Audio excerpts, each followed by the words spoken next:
نحمده ونصلي على رسوله الكريم أما بعد فأعوذ بالله من الشيطان الرجيم بسم الله الرحمن الرحيم اللهم فقهنا في الدين وعلمنا التاويل رب اشرح لي صدري ويسر لي أمري واحلل عقدة من لساني يفقه قولي ربي زدني علما ربي زدني علما ربي زدني علما آمين يا رب العالمين۔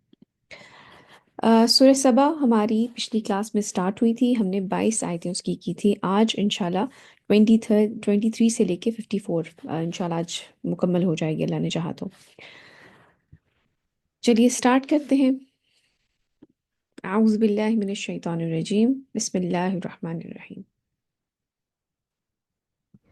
ولا تنفع الشفاعة عنده إلا لمن أذن له حتى إذا فزع عن قلوبهم قالوا ماذا قال ربكم قالوا الحق وهو العلي الكبير۔ اور نہ نفع دے گی اس کے ہاں کوئی سفارش مگر اسی کے حق میں جس کے لیے اس نے اجازت دی ہو، یہاں تک کہ جب گھبراہٹ دور کر دی جاتی ہے ان کے دلوں سے۔ جب میں اس کی تفسیر پڑھی تھی تو یہ اینجلز جو فرشتے ہیں ان کے بارے میں ہے کہ اللہ سبحانہ وتعالیٰ کی طرف سے جب انہیں کوئی حکم دیا جاتا ہے، بلکہ ایک حدیث میں بھی آتا ہے کہ جب اللہ سبحانہ وتعالیٰ کی طرف سے کوئی چیز ایک حکم جب فرشتوں کو دیا جاتا ہے کوئی کام کرنے کے لیے تو وہ اپنے پر پھڑ پھڑاتے ہیں اور اس کی آواز ایسی ہوتی ہے جیسے کہ کوئی زنجیر پتھر پہ ماری جائے، اور ان کے اوپر ایک خوف اور گھبراہٹ طاری ہو جاتی ہے، اور پھر اللہ سبحانہ تعالیٰ ہی ان کو کام کر کے اور ان کو حکم دیتے ہیں۔ تو یہ آیت جو ہے اس سے ریلیٹڈ ہے کہ یہاں تک کہ جب گھبراہٹ دور کر دی جاتی ہے ان کے دلوں سے، وہ پوچھتے ہیں تمہارے رب نے کیا حکم دیا تھا؟ وہ کہتے ہیں کہ اس نے کچھ کہا جو کچھ فرمایا وہ حق ہے اور وہ بہت بلند و بالا بہت بڑا ہے، یعنی کہ ان کے اندر جو ہے ایک گھبراہٹ اور ایک ڈر اور خوف شروع ہو جاتا ہے۔ اگر آپ دیکھیں تو انڈین مائتھولوجی میں ہندو جو مذہب ہے اور اس کے علاوہ اور بھی مذاہب جو ہیں ان میں ہم جانتے ہیں، یہ بات ہم پہلے بھی پڑھ کے آ چکے ہیں کہ اس میں فرشتوں کو اللہ سبحانہ تعالیٰ کی یا تو کچھ جو تھیں وہ اللہ تعالیٰ کی بیٹیاں کہتے تھے، کچھ قومیں جو تھیں۔ پھر جس طرح کہ ہندو مذہب ہے اس کے اندر وہ کہتے ہیں کہ دیوی دیوتا ہے، تو اگر ایک طرح سے دیکھا جائے تو یہ ایک سملر کانسیپٹ ہی ہے۔ ہم جانتے ہیں جو فرشتے ہیں ان کو بھی مختلف قسم کے احکام دیے جاتے ہیں، مختلف قسم کے ان سے کام لیے جاتے ہیں، انہیں حکم دیا جاتا ہے کہ جیسے بارش کا ہے یا پہاڑوں کا ہے، جیسے طائف والا جو ہم نے واقعہ نبی کریم صلی اللہ علیہ وسلم کا پڑھا تھا، اس میں جو پہاڑوں پہ فرشتہ آیا تھا اسے بھیجا گیا تھا کہ اگر آپ حکم دے تو یہ جو طائف کے لوگ ہیں ان کو کرش کر دیں ان پہاڑوں کے درمیان، تو آپ نے منع کر دیا تھا۔ تو اس طرح سے مختلف کام جو ہے مختلف فرشتوں سے لیے جاتے ہیں، اور یہ اگر دیکھا جائے تو ہندو ریلیجن کے اندر بھی ہے کہ وہ کہتے ہیں کہ جو دیوی دیوتا ہے وہ سب مانتے ہیں کہ ایک بڑا جو ہے وہ دیوتا ہے، ایک بڑا گاڈ ہے، لیکن جو باقی سارے ہیں یہ اس کے شریک ہیں۔ ان دونوں میں ڈفرنس کیا ہے؟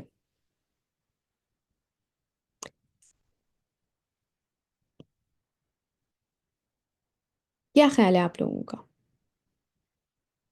اگر کوئی آپ سے یہ سوال پوچھے کہ بھئی ہندو بھی کہتے ہیں کہ دیوی دیوتا ہوتے ہیں اور وہ مختلف قسم کے کام لیے جاتے ہیں ان سے، اور جیسے لکشمی ہے ان کی دیوی جو کہ پیسوں کے اوپر عائد ہے، اگر آپ اس کی پوجا کریں تو آپ کو مال ملتا ہے، تو آپ کا کیا خیال ہے؟ جو ہمارا ایک کانسیپٹ ہے کہ ہاں فرشتے ہیں اور ان کو مختلف ڈیوٹیز دی جاتی ہیں، ان دونوں میں ڈفرنس کیا ہے؟ میرے خیال میں یہ کہ ان کا یہ جو کانسیپٹ ہے نا وہ آئیڈلز اورینٹیڈ ہے، مطلب وہ جس چیز کو امیجن کر رہے ہیں انہیں وہ چیز فزیکل فارم میں چاہیے۔ لیٹ سپوز کہ اگر وہ ایک دیوی کہہ رہے ہیں تو وہ اس کی مورتی بنا کے رکھیں گے، انہیں اس کی ایگزسٹنس نظر آنی چاہیے۔ لیکن ہمارا جو کنسیپٹ ہے فرشتوں کا اس پہ وہ اس مطلب فزیکل اس اپیئرنس سے ریلیٹڈ نہیں ہے، مطلب ہمارا یہ کانسیپٹ یہ ہے کہ ہمیں فرشتے نظر آئیں گے تبھی ہم ان کو مانیں گے، ہم تو ان کو غیب پہ مانتے ہیں، غیب؟ لیکن آئی تھنک وہ ان کو ایگزسٹنس چاہیے ہوتی ہے شاید۔ وہ تو آپ کی بات ٹھیک ہے بیٹا کہ وہ لوگ یہ کہتے ہیں کہ ہمیں دھیان لگانے کے لیے کوئی سامنے کوئی ایکچوئل کوئی اسٹرکچر چاہیے، کوئی آئیڈل چاہیے، کوئی ایک مورتی چاہیے جس کو جس کی ہم خود اس کو خدا مانتے ہیں۔ لیکن میں یہ کہہ رہی ہوں کہ اس کانسیپٹ میں جو ہے ڈفرینس کیا ہے؟ سملر تو ہیں، ہم کہتے ہیں فرشتے جو ہیں باقی یہ کام کر رہے ہوتے ہیں، یہ کہتے ہیں دیوی دیوتا کر رہے ہوتے ہیں۔ اس میں ڈفرینس یہ ہے بیٹا، جو کہ ایک زمین آسمان کا ڈفرینس ہے، چھوٹا سا ڈفرینس ہے لیکن یہ زمین آسمان کا ڈفرینس ہے، یہ یاد رکھیے گا۔ یہ لوگ یہ کہتے ہیں کہ یہ اللہ تعالیٰ کی خدائی میں شریک ہے، معاذ اللہ، ان کی سے ہے، یہ اپنی مرضی سے کام کر رہے ہیں۔ لیکن حقیقت یہ ہے کہ ان فرشتوں کی اپنی کوئی مرضی نہیں ہے، جو حکم اللہ سبحانہ وتعالیٰ کی طرف سے آتا ہے کہ وہ اسی وقت کرتے ہیں، یہ انکار نہیں کرتے، یا یہ اپنی کوئی سجیشن یا وہ والا ان کا معاملہ نہیں ہے فرشتوں کا، کہ یہ اللہ تعالیٰ کو ان کو حکم دیں اور یہ اس سے انکار کر دیں، یا اس سے کہیں کہ نہیں اس کو اس طرح نہیں اس طرح کرنا چاہیے، معاذ اللہ۔ یہ ایک بہت بڑا ڈفرینس ہے۔ فرشتوں کی بالکل ڈیوٹیز ہیں، اس لیے میں یہ بات آپ کو اس لیے بتا رہی ہوں، یا اس طرح کی کانسیپٹ ہم اس لیے ڈسکس کرتے ہیں کہ اگر آپ کے سامنے کبھی یہ کوئی سوال آئے تو آپ کو اس کا جواب پتہ ہو، یا ایٹ لیسٹ آپ سرچ کریں اس کے اوپر۔ تو یہ ایک بہت بڑا ڈفرینس ہے۔ فرشتوں کی مرضی شامل نہیں ہوتی اس چیز میں، جو اللہ تعالیٰ کا حکم آتا ہے وہ ایز اٹ از اس کو فالو کرتے ہیں اسی وقت۔ آپ یہ دیکھیں کہ ان کے بارے میں کہ ان کے اوپر ایک دہشت اور خوف طاری ہو جاتا ہے، اور جب اللہ سبحانہ تعالیٰ فرماتے ہیں کہ گھبراہٹ دور کر دی جاتی ہے ان کے دلوں سے، تو وہ پوچھتے ہیں تمہارے رب نے کیا فرمایا تھا؟ وہ کہتے ہیں کہ اس نے جو کچھ فرمایا وہ حق ہے اور وہ بہت بلند و بالا، بہت بڑا ہے۔ ٹھیک ہے، یہ کانسیپٹ کلیئر ہوا ہے؟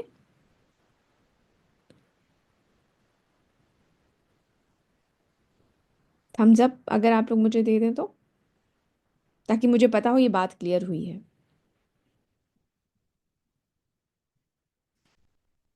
یس میم. چلیے شکریہ، کیونکہ یہ بات کلیئر ہونی بڑی ضروری ہے بیٹے۔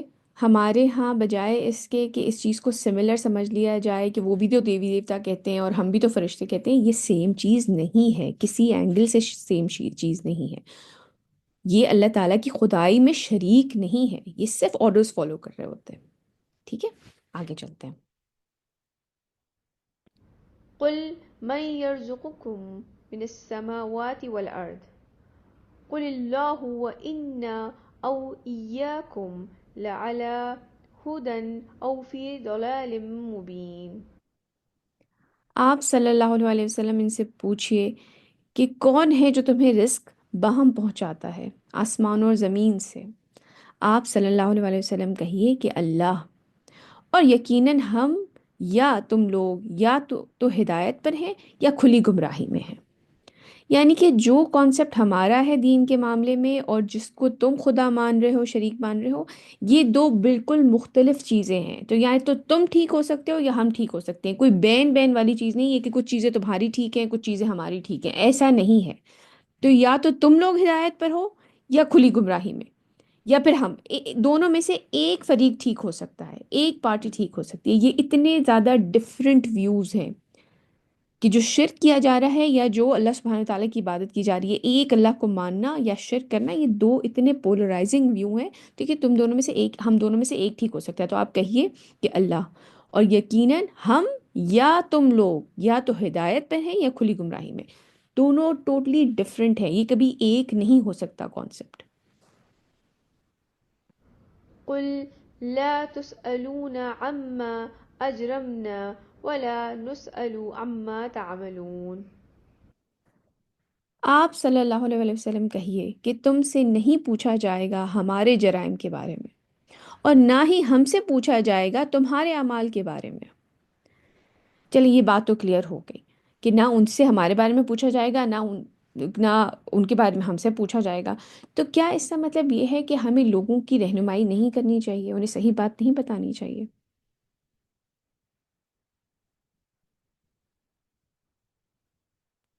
میم مطلب ہم بتا تو دیں، لیکن وہ اپنا وہ کرے نہ کرے وہ تو ان کی مرضی ہے نا۔ وہ ہمارے پشتوں میں کہتے ہیں کہ ہم کسی کی قبر میں نہیں سوئے گے، اس کا مطلب ہے کہ ہم بتا دیں لیکن باقی ان کا مال نامہ اپنا ہوگا۔ ایگزیکٹلی، تھینک یو سو مچ، بالکل صحیح کہا آپ نے، کہ یہ آپ کی ہماری ڈیوٹی یہ ہے کہ ہم پہنچا دیں۔ جیسے کہ نبی کریم صلی اللہ علیہ وسلم کے بارے میں بھی بارہا کہا گیا ہے کہ وہ بشیر اور نذیر تھے، بشارت دینے والے، خوشخبری سنانے والے، اور نذیر ڈرانے والے، کہ ان سے یہ نہیں پوچھا جائے گا کہ انہوں نے یہ ایمان کیوں نہیں لے کر آئے، اسی طرح بیٹے ہماری ذمہ داری بھی یہی ہے، بجائے اس کے کہ ہم لوگوں کے بارے میں بالکل ہی بری الذمہ ہو جائیں، اپنے ارد گرد کے خاص کر سب سے پہلے تو آپ اپنے سرکل سے سٹارٹ کرتے ہیں نا، یہ ضروری ہے کہ آپ صحیح بات، حق بات پہنچائیں۔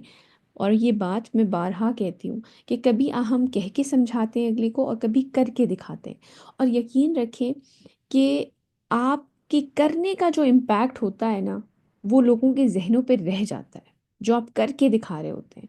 جب مشکل وقت میں آپ کھڑے ہوئے ہوتے ہیں اپنے دین کے اوپر، تو لوگوں کو یہ چیز ہٹ کرتی ہے، ان کو کہہ کے بھی یہ بات سمجھائی جاتی ہے اور ان کو کر کے بھی دکھائی جاتی ہے۔ آگے چلتے ہیں۔ قل يجمع بيننا ربنا ثم يفتح بيننا بالحق وهو الفتاح العليم۔ آپ صلی اللہ علیہ وآلہ وسلم کہہ دیجئے کہ ہمارا رب ہم سب کو ایک دن جمع کرے گا، پھر وہ فیصلہ کر دے گا ہمارے مابین حق کے ساتھ، اور وہ خوب فیصلہ کرنے والا، خوب جاننے والا ہے۔ قل أروني الذين ألحقتم به شركاء كلا بل هو الله العزيز الحكيم۔ آپ صلی اللہ علیہ وآلہ وسلم کہیے کہ ذرا مجھے دکھاؤ تو وہ معبود جنہیں تم نے شریک بنا کر اس کے ساتھ ملا رکھا ہے۔ کوئی نہیں بلکہ وہی اللہ ہے، بہت زبردست، نہایت حکمت والا۔ وما أرسلناك إلا كافة للناس بشيرا ونذيرا ولكن أكثر الناس لا يعلمون۔ اور اے نبی صلی اللہ علیہ وآلہ وسلم، ہم نے نہیں بھیجا ہے آپ کو مگر تمام بنی نوع انسانی کے لیے بشیر اور نذیر بنا کر۔ نبی کریم صلی اللہ علیہ وآلہ وسلم آخری نبی تھے، اور اس وقت تک آپ یہ سمجھ لیں کہ ہیومن سویلائزیشن، انسان جو تھا وہ اس حد تک پہنچ گیا تھا کہ وہ مختلف جگہ تک رسائی حاصل کرے، مختلف علاقوں تک جا سکے، لوگوں کے ساتھ انٹریکٹ کر سکے، جیسے جو ہم جانتے ہیں کہ آپ بھی جو تھے وہ تجارت کے شعبے سے منسلک تھے۔ تو آپ نبی کریم صلی اللہ علیہ وسلم کی جو ذات تھی وہ پوری دنیا، پوری نوع انسانی کے لیے آئی تھی۔ جس سے پہلے جو نبی کریم صلی اللہ علیہ وسلم سے پہلے جو پیغمبر آئے تھے، وہ اپنے اپنے لوگوں، اپنے اپنے علاقے کے لوگوں کے لیے دین لے کر آئے تھے۔ لیکن نبی کریم صلی اللہ علیہ وسلم کے بارے میں کہا گیا ہے کہ کہ ہم نے نہیں بھیجا آپ کو مگر تمام بنی نوع انسانی کے لیے۔ ہم جانتے ہیں کہ جس طرح نبی کریم صلی اللہ علیہ وسلم نے لیٹرز بھیجے تھے روم وغیرہ کے لیے، مختلف جگہوں پہ صحابہ کو بھیجا تھا اور دین کا پیغام لے کے بھیجا تھا، تو آپ کا پیغام آج بھی آپ دیکھ لیں پوری دنیا تک پہنچ چکا ہے آپ کا پیغام، بشیر اور نذیر بنا کر، لیکن اکثر لوگ جانتے نہیں ہیں۔ اچھا، مجھے میرے ذہن میں ایک سوال آیا ہے، اب مجھے آپ لوگ بتائیں کہ پھر تو اس کا مطلب یہ ہوا کہ حضرت موسیٰ جو ہیں وہ جیسے حضرت سلیمان کے بارے میں تو خاص کر یہ کہتے ہیں نا کہ وہ تو پھر بنی اسرائیل کے لیے، وہ تو یہودیوں کے لیے بھیجے گئے تھے، تو یا کیا وہ یہودیت پریچ کر رہے تھے حضرت سلیمان یا حضرت داؤد یا حضرت موسیٰ، اور پھر نبی کریم صلی اللہ علیہ وسلم اسلام لے کر آئے تھے؟ کیا ماجرا ہے یہ؟ مطلب حضرت میم تمام انبیاء ایک ہی دین لائے تھے، لیکن پھر اس میں مکسچر، جیسے کرسچینٹی کی اگر پیور کرسچینٹی دیکھے تو بائبل میں صاف صاف لکھا ہوا ہے کہ میں نبی ہوں، میں اللہ کا بندہ ہوں، اور ایک اللہ ہی ہے، صرف اسی کی عبادت کرو۔ لیکن پھر ابھی وہ مکسچر ہو کر، اسی وجہ سے جب قرآن آیا تو اللہ نے کہا تھا کہ ہم یہ اس کی حفاظت کریں گے۔ ایگزیکٹلی، تمام نبی ایک ہی دین لے کر آئے تھے، حضرت آدم سے لے کر نبی کریم صلی اللہ علیہ وسلم تک جتنے بھی پیغمبر، جتنے بھی نبی رسول آئے ہیں، وہ صرف ایک ہی دین لے کر آئے ہیں، وہ دین اسلام ہے۔ جو اپنے اپنے علاقوں پہ حضرت موسیٰ کو اگر بنی اسرائیل کی طرف بھیجا بھی گیا تو انہوں نے کبھی یہ نہیں کہا کہ انہوں نے اپنا دین، جو تورات کو تبدیل کر لیا اور اپنا دین ایجاد کر لیا، انہوں نے یہ نہیں کہا تھا، وہ تب بھی یہی دین لے کے آئے تھے کہ ایک اللہ کی عبادت کرنی ہے تم نے، اور جو احکام تھے تورات کے، تو کوئی نبی مختلف ریلیجن لے کر نہیں آیا۔ حضرت عیسیٰ کوئی عیسائیت لے کر نہیں آئے، حضرت عیسیٰ بھی اسلام ہی لے کر آئے تھے۔ تو یہ جو لوگ کلیم کرتے ہیں، جیسے کہ اب ہیکل سلیمانی کے بارے میں جو فلسطین کے اندر جو ایک ڈبیٹ ہے کہ جی یہ تو یہودیوں کا تھا اور حضرت سلیمان نے بنایا تھا، اور حضرت سلیمان تو یہودیوں کی طرف بھیجے گئے تھے تو ان کے اوپر ان کا حق ہے۔ حضرت سلیمان اسلام لے کر آئے تھے، انہوں نے ایک مسجد تعمیر کی تھی اللہ کی عبادت کے لیے، وہ کوئی یہودیت کے لیے نہیں بنا کے لے کے آئے تھے کہ ان کی کوئی عبادت گاہ تعمیر کر رہے تھے، وہ اللہ تعالیٰ کی عبادت کے لیے ایک جگہ تعمیر کر رہے تھے، ایک مسجد تعمیر کر رہے تھے۔ کچھ لوگ کہتے ہیں بیسیکلی تو انہوں نے ایکسٹینشن کی تھی، کچھ لوگوں کے نزدیک حضرت ابراہیم اور کچھ کے نزدیک حضرت یعقوب نے اصل میں مسجد اقصیٰ کی بنیاد رکھی تھی، انہوں نے تعمیر کی تھی۔ تو بات ساری یہ ہے کہ تمام نبی ایک ہی پیغام لے کے آئے تھے، اور نبی کریم صلی اللہ علیہ وسلم جو ہیں وہ پھر تمام نوع انسانی، تمام انسانوں کے لیے دین اسلام لے کر آئے، اور یہ آخری نبی ہیں۔ وَيَقُولُونَ مَتَى هَذَا الْوَعْدُ إِن كُنتُمْ صَادِقِينَ، اور وہ پوچھتے ہیں کہ کب پورا ہوگا یہ وعدہ، اگر تم لوگ سچے ہو کہ بھئی عذاب آئے گا، قیامت آئے گی، ہم سے پوچھ گچھ ہوگی، کب ہوگا یہ وعدہ پورا؟ قُل لَّكُم مِّيعَادُ يَوْمٍ لَّا تَسْتَأْخِرُونَ عَنْهُ سَاعَةً وَلَا تَسْتَقْدِمُونَ۔ آپ صلی اللہ علیہ وسلم کہہ دیجئے کہ تمہارے لیے ایک خاص دن کی میعاد مقرر ہے، جس سے تم نہ تو ایک گھڑی پیچھے ہٹ سکو گے اور نہ ایک آگے بڑھ سکو گے، یعنی کہ تمہاری وش کے اوپر، تمہارے اوپر عذاب ایسا نہیں آئے گا، ایک دن مقرر ہے، ایک میعاد مقرر ہے، نہ تم اس سے ایک گھڑی پیچھے ہٹ سکو گے اور نہ آگے بڑھ سکو گے۔ وہ جب ٹائم آئے گا تو وہ عذاب تمہیں پتہ چل جائے گا، تمہاری اوپر نہیں ہے کہ تم پوچھ رہے ہو کب آئے گا تو تمہارے اوپر فوراً آ جائے گا۔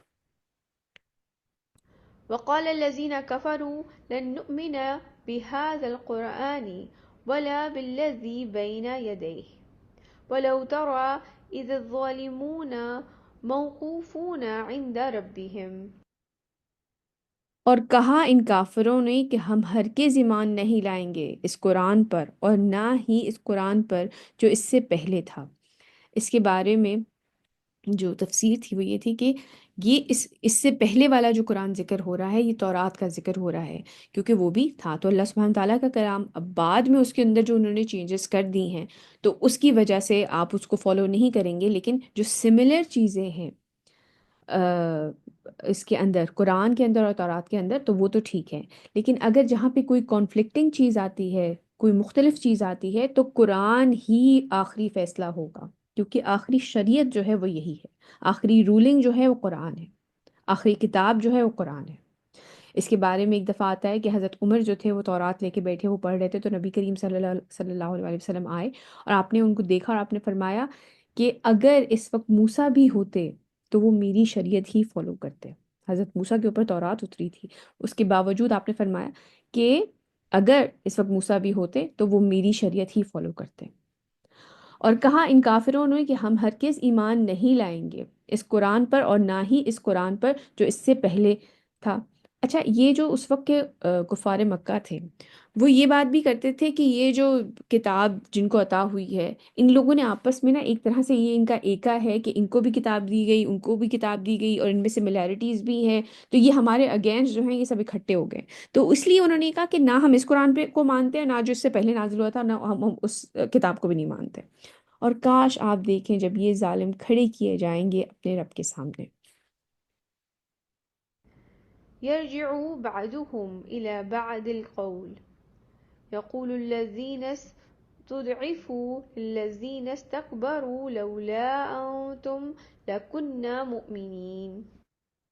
وہ ایک دوسرے کی طرف بات لوٹائیں گے، جو لوگ کمزور تھے وہ ان سے کہیں گے جو بڑے بنے ہوئے تھے کہ اگر تم لوگ نہ ہوتے تو ہم ضرور مومن ہوتے۔ یعنی کہ جو اس وقت کے سردار تھے، جس طرح سے لوگوں کو بہکاتے تھے اور لوگ ان کی پیروی کیا کرتے تھے، اور آج بھی آپ یہ دیکھ لیں کہ بڑے بڑے ملکوں میں بھی یہ ساری چیزیں ہو رہی ہوتی ہیں کہ کس طرح لوگوں کو ڈسیو کیا جاتا ہے، کس طرح دین سے دور کیا جاتا ہے، کس طرح سے مختلف قسم کے ہٹ کندے استعمال کیے جاتے ہیں کہ وہ صحیح دین فالو نہ کر سکیں، ڈسٹریکشنز کس طرح سے لائی جاتی ہیں۔ تو وہ ایک دوسرے کی طرف باتیں لوٹائیں گے. اور اس وقت کے جو کفار مکہ تھے اس کے بارے میں ہم پڑھ کے بھی آ چکے ہیں کہ کس طریقے سے لوگوں کے کو ڈسیو کرنے کے لیے کچھ جو سردار تھے وہ جا کے نبی کریم صلی اللہ علیہ وسلم کی محفل میں بیٹھا کرتے تھے. صبح کہتے تھے اچھا ہاں ہاں ہم ایمان لا رہے ہیں، اور جا کے بیٹھتے ہیں اور بات سنتے ہیں، اور شام میں کہتے تھے کچھ بھی نہیں ہے، ہم تو اتنی دیر بیٹھ کے آئے ہیں، سب کچھ سن لیا ہے، وہاں پہ کچھ ایسا ہے ہی نہیں جس کے اوپر ایمان لایا جائے. تو اس طرح کی مختلف قسم کی حرکتیں کیا کرتے تھے. ہم جانتے ہیں کہ وہ دوسرے ملکوں سے گانے والی بلا لی لوگوں کو ڈسٹریکٹ کرنے کے لیے کہ وہاں پر نہ بیٹھیں اور نبی کریم صلی اللہ علیہ وسلم کی بات نہ سنیں، اور مختلف طرح کی اٹریکشن اس طرح کی لے کے آتے تھے. تو یہ جو پلاٹ کرتے تھے ان لوگوں کے اگینسٹ، اب وہی لوگ قیامت والے دن ان کے اگینسٹ کیا بولیں گے؟ وہ ایک دوسرے کی طرف بات لوٹائیں گے جو لوگ کمزور تھے، اور ان سے کہیں گے جو بڑے بنے ہوئے تھے کہ اگر تم لوگ نہ ہوتے تو ہم ضرور مومن ہوتے. قال الذين استكبروا للذين استضعفوا أنحن صددناكم عن الهدى بعد إذ جاءكم بل كنتم مجرمين.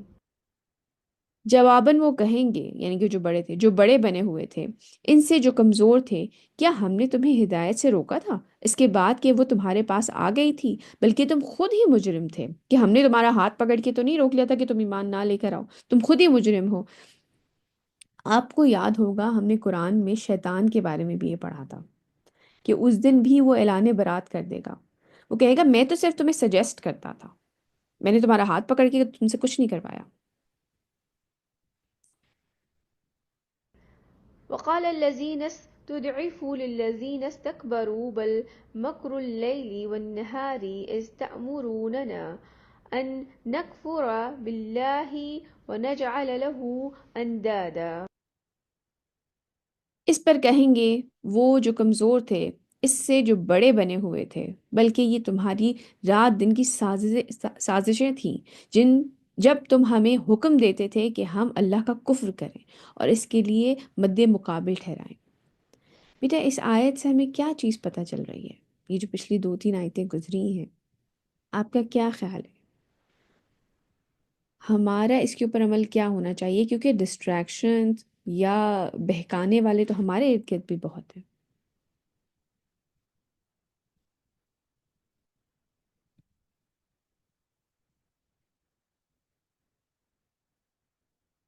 کیا خیال ہے آپ کا؟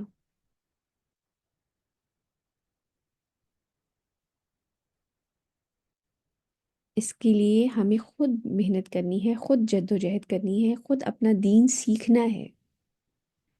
علماء سے سیکھیں، اچھے انسٹیٹیوٹس جوائن کریں، اس دین کو سمجھیں، اپنا وقت لگائیں اس چیز میں.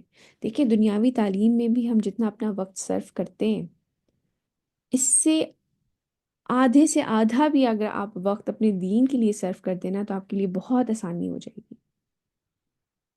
شارٹ کورسز اتنے سارے ہوتے ہیں، اگر آپ دنیاوی تعلیم کے ساتھ ساتھ یہ والے کورسز کریں 2 مہینے کے 3 مہینے کے، مختلف لوگوں سے جو اچھے اسکالرز ہیں ان سے دین سیکھیں. اتنا آج کل تو یوٹیوب کے اوپر آن لائن اتنا مٹیریل اویلیبل ہے کہ آپ گھر بیٹھ کے بڑا کچھ سیکھ سکتے ہیں. جی مناہل آپ کچھ شیئر کریں گی؟ میم مطلب ہماری دور جو ہے نا وہ ٹوٹلی دنیاوی زندگی ہو گئی ہے. ہم لوگوں کے پیرنٹس اور ہم سب کو یہ گریڈس لے لو، یونیورسٹی، اسکول، کالجز، ہوں ایگزام، ایکڈیمکس، اس کو کر لو. اور جب ہم لوگ ایک تو اس طرف آتے ہی نہیں ہیں، اور ہوں پھر جب کوئی اور کوئی آ رہا ہوتا ہے نا تو اس کو ہم لوگ بڑی ہوا چیز سمجھنا شروع کر دیتے ہیں کہ اچھا جی یہ بندہ تو دین کے ساتھ دنیا بھی سیکھ رہا ہے، یار تم کیسے مینج کرتی ہو، یہ ہوں. کیسے ہو جاتا ہے. لائک اگلے بندے کو پہلے ایک شیطان اس کے اوپر اس کا دماغ اتنا خراب کر چکا ہوتا ہے، اوپر سے اس طرح وہ اور سونے پہ دیکھیں سہاگا یہ ہو میرے جاتا ہے. نزدیک، دیکھیں چیز کو دیکھنے کا طریقہ ہے. میرے نزدیک آپ دوسروں کے لیے انسپریشن بن سکتے ہیں. آئی نو یہ ایک مشکل کام ہے، لیکن آپ اللہ سبحانہ تعالیٰ سے سب سے پہلے تو یہ دعا کریں کہ آپ کو تکبر سے محفوظ رکھیں، کہ آپ کو انسان یہ سوچنے لگے کہ شاید میں کوئی بہت بڑا کام کر رہا ہوں. یا پھر جو دوسرا ایکسٹریم ہے کہ انسان اس خوف سے یہ چیز چھوڑ دے کہ یار میرے لوگ میرے بارے میں اس طرح کی باتیں کر رہے ہیں، ایسی چیز سوچ رہے ہیں، پتہ نہیں میں مینیج کر پاؤں گی یا نہیں کر پاؤں گی. تو ان چیزوں سے پروٹیکشن اللہ سبحانہ تعالیٰ سے مانگیں اور ثابت قدم رہیں. آپ لوگوں کے لیے بہت بڑی انسپریشن بن سکتے ہیں. کہ لوگ یہ سوچتے ہیں اگر وہ یہ کر سکتی ہے تو میں کیوں نہیں کر سکتی. مطلب موسٹلی ایسا ہوتا ہے کلاس میں، اگر کوئی ہو رہا ہوتا ہے، کوئی اگر بات کرتے ہو کوئی تھوڑی سی، تو سارے یہ بول رہے ہوتے ہیں ہاں تم تو بہت نمازی پرہیزی ٹائپ نا، تو تم تو بڑی نیک خاتون ہو یار، پھر ہمیں بھی نیکی کی بات بتاؤ، تو وہ some time it feels like a taunt. اور پھر بندہ کیونکہ اتنا یہ سین ہو رہا ہوتا ہے کہ یونیورسٹی کے ساتھ سب مینج کرنا اتنا زیادہ وہ اپ ڈاؤن چل رہا ہوتا ہے کہ ایک ٹائم بیچ میں ایسا ہو رہا ہوتا ہے کہ بالکل لو ٹائم چل رہا ہوتا ہے کہ آپ کو اپنا ہوں، بالکل بھی پڑھنے کے لیے ٹائم نہیں مل رہا ہوتا دین کو نا. تو ہوں، پھر ہوں. اس ٹائم پہ it feels like a taunt کہ نہیں بیٹے، بات ساری یہ ہے کہ شیطان بھی بہکاتا ہے انسان کا، اپنا نفس بھی بہکاتا ہے، لیکن بات ساری یہ ہوتی ہے جسٹ ہینگ آن. چاہے آپ ایک انگلی سے لٹکے رہیں لیکن کنیکٹڈ رہیں. اور یو نیور نو، لوگ ظاہری طور پہ کئی دفعہ یہ ہوتا ہے کہ لوگ آپ کا مذاق اڑا رہے ہوتے ہیں، لیکن اندر ہی اندر آپ کو نہیں پتا کہ انسان ان کا اپنا، ان کا جو ضمیر ہے وہ ان کو کس طرف لے جائے. ہو سکتا ہے وہ واقعی ہی دین کی طرف آ جائے، ہو سکتا ہے آپ کی کوئی کہی ہوئی بات جو ہے وہ کسی کے دل کو اتنی لگ جائے کہ اگلی دفعہ اگر وہ کوئی اس طرح کا کوئی گناہ کرنے لگے تو فوراً اس کو آپ کے الفاظ یاد آ جائیں. تو اس وجہ سے کبھی بھی ان چیزوں سے ڈسکریج نہیں ہونا چاہیے. اگر لوگ مذاق اڑاتے ہیں یہ سب کچھ ہے، تو ہم تو نبی کریم صلی اللہ علیہ وسلم کے بارے میں پڑھ کے آ رہے ہیں کہ لوگ ان کا مذاق اڑایا کرتے تھے، ان کو ٹونٹ کیا کرتے تھے. تو اس وجہ سے جسٹ ہینگ آن، اس میں لگے رہیں. اور اسی لیے دیکھیں، میرے سے پچھلے دنوں کسی نے یہ سوال کیا تھا کہ دین میں اور مذہب میں کیا فرق ہے. دیکھیے دین جو ہے نا وہ لائف سٹائل ہے، تو اسی لیے جو بھی آپ نے بات کی نا کہ ہم اپنا دین کے اوپر عمل کر رہے ہیں، تو بات ساری یہ ہے کہ یہ صرف ایک دن یا دو دن کی محنت نہیں ہے. آپ کی پوری لائف کے بارے میں بات ہو رہی ہے، پوری زندگی آپ نے کیسے گزارنی ہے، آپ نے کیسے اٹھنا ہے، کیسے بیٹھنا ہے، کیسے سو کر سونا ہے، کیسے جاگنا ہے، کیسے کھانا ہے، کیسے پینا ہے، کیسے ڈریس اپ ہونا ہے، کیسے سوچنا ہے، کیسے کمانا ہے، کیسے گھر سے نکلنا ہے، کیسے گھر میں انٹر ہونا ہے، حتیٰ کہ آپ کی نظروں کی حفاظت، کہ آپ نے کس کو دیکھنا ہے، آپ نے کس کو نہیں دیکھنا، آپ نے کیا سننا ہے، آپ نے کیا نہیں سننا. اٹس اے لائف سٹائل، یہ دین ہے. مذہب جو ہے نا وہ آپ باقی مذاہب کے اوپر، اسلام بھی ایک مذہب ہے لیکن یہ دین اسلام ہے، یعنی کہ اسلام ایز لائف سٹائل. باقی جو مذاہب ہیں وہ صرف ریلیجن ہے. کرسچینٹی ایک ریلیجن ہے، اس میں آپ ایک سرٹن ٹائم کے لیے چرچ میں جائیں گے یا آپ عبادت کریں گے، احکام ان کے پاس بھی ہیں لیکن ان کو فالو نہیں کیا جاتا. اسی طرح باقی بھی ہندو جو ہیں وہ ایک مذہب ہے، آپ مندر میں گئے، آپ نے وہاں پہ عبادت کی، ان کے بھی کچھ goods and bad dos and don'ts ہوں گے، لیکن اس میں اس طرح سے عمل نہیں کیا جاتا. ہمارے یہاں تو میں بتا رہی ہوں نا کہ ہمیں دیکھنا کہاں ہے اور کہاں نہیں دیکھنا، اس کے ہم نے سوچنا کیا ہے اور کیا نہیں سوچنا، اس کے اوپر بھی ہمیں ہدایات دی گئی. یس میم. چلیے آگے چلتے ہیں. تو اس پر کہیں گے وہ جو کمزور تھے ان سے جو بڑے بنے ہوئے تھے، بلکہ یہ تمہاری رات دن کی سازشیں تھیں جب تم ہمیں حکم دیتے تھے کہ ہم اللہ کا کفر کریں اور اس کے لیے مد مقابل ٹھہرائیں. تو کوئی انسان کیا کہتا ہے کیا نہیں کہتا، ہمیں اس پہ نہیں عمل کرنا چاہیے، بجائے بلکہ آپ دین سیکھیں، اچھے اسکالرس کے ساتھ کنیکٹ ہوں، ان سے دین سیکھیں، اچھے لوگوں کے ساتھ جڑیں، اچھی صحبت اختیار کریں اور اپنا دین خود سیکھیں. وأسروا الندامة لما رأوا العذاب وجعلنا الأغلال في أعناق الذين كفروا هل يجزون إلا ما كانوا يعملون.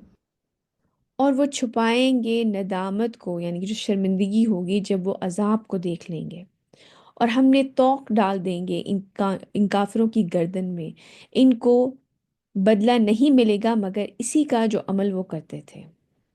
اللہ سبحانہ تعالیٰ ہمیں ایسی سازشوں سے اور ایسے لوگوں سے بچائیں، اور اللہ سبحانہ تعالیٰ ہمیں اپنے صحیح دین پر عمل کرنے کی توفیق عطا فرمائے. اللہم آمین. وما أرسلنا في قرية من نذير إلا قال مترفوها إنا بما أرسلتم به كافرون. اور ہم نے نہیں بھیجا کسی بھی بستی میں کوئی خبردار کرنے والا مگر ہمیشہ ایسا ہوا کہ اس کے آسودہ حال لوگوں نے کہا کہ جو چیز آپ دے کر بھیجے گئے ہیں ہم اس کے منکر ہیں۔